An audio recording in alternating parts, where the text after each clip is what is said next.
Колеги, дойде времето да рекламираме новите Лава Бер шоколади. Някакви идеи.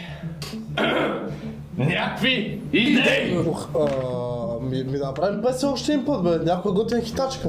Лава шоко. Лава шоко. Имам си шоко, имам си чизкейк. Лав Бер шоколад с чизкейк. Не. Да, косматия колега има предложение, да чуем. Happy birthday to you.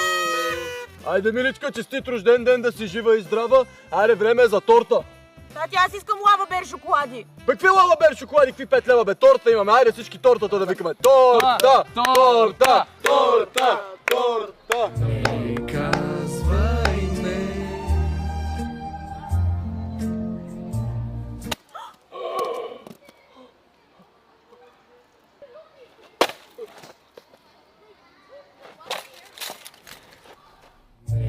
Казвай не.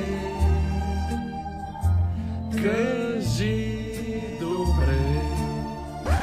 Колега, според мен трябва да избегнем малко тази агресия. Да направим нещо образователно. Да информираме хората по някакъв начин. Здравейте, приятели! Днес ще ви представя топ 10 най-нови шоколада за 2025 година. Номер 1. Лава Бер шоколад.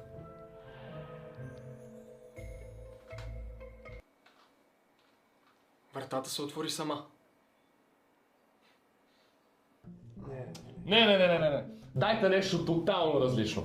Да вземем някой успешен инфлуенсър да рекламира шоколадите. Спаски! Я, лацка, бе! Гледай какъв шоколад са ми пратили уния с младежите с мечката, бе! Я да го опитаме! О, Иване, въобще не ме занимавай. Спаски! И мечката! Ще си го ям сам! Хора, това е мега банално. Дайте да направим нещо епично. Да изкачат шоколади. Па, от всякъде ефекти, работи. Брутално. Хора, това е супер бейсик, предлагам просто да направим един с вкус на мен и да закриваме.